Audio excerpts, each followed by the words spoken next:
Eu sou o Tadeu. Eu sou o Vitor. E eu, Eduardo. Eu vou apresentar sobre o Barroco. Quinhentismo. E arcadismo!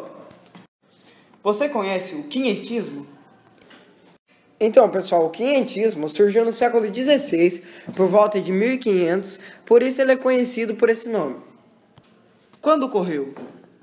O movimento ocorreu na época colonial brasileira. Sendo assim, os europeus tinham como objetivo explorar as riquezas brasileiras para informar os reis europeus o que estava acontecendo aqui. O que é conhecido como literatura informativa, que, por sua vez, era escrita através de cartas pelos cronistas, viajantes e navegadores portugueses. O maior exemplo da literatura informativa é a carta de Pedro Vaz de Caminha ao rei português, que cita sobre a sua chegada e o encontro com os nativos que aqui habitavam e seus costumes. Os portugueses tinham como objetivo também propagar a fé cristã através de catequese. José de Anchieta, um jesuíta responsável por ensinar os povos, escreveu vários poemas, poesias e textos religiosos, caracterizando assim a literatura de catequese. O período conhecido como seiscentismo ou barroco surge no século XVII, como uma tentativa da Igreja Católica de reafirmar os valores da tradição cristã. O século XVII foi marcado por reflexos da Reforma Protestante e da Contra-Reforma. Os seis usavam a arte barroca como forma de aprovar seu poder e sua força. No barroco, há um uso excessivo de figuras de linguagem, como paradoxos, antíteses, hipérboles e metáforas.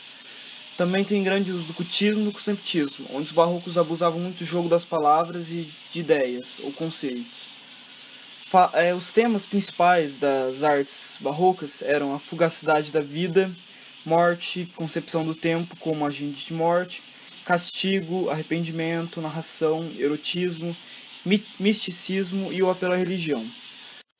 O barroco foi introduzido no Brasil por meio de jesuítas, que vinham da Europa para o Brasil, para propagar a fé cristã. Costuma-se considerar a obra Prosopopeia de Bento Teixeira como o marco inicial do barroco no Brasil. Esse é um poema de estilo cancioneiro, que procura imitar os Lusíadas. Os artistas barrocos que mais se destacaram foram Gregório Matos, Padre Vieira, Bento Teixeira, entre vários outros artistas.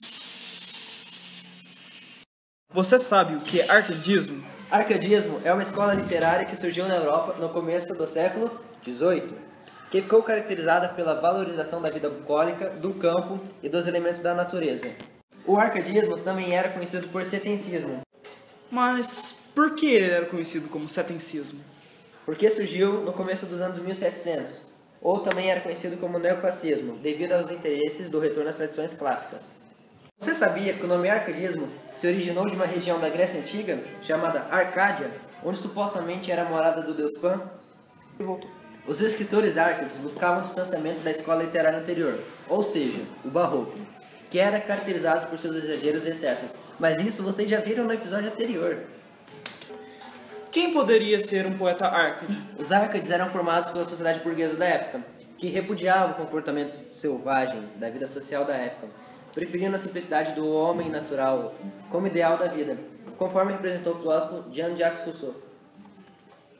Quais as principais características do arcadismo?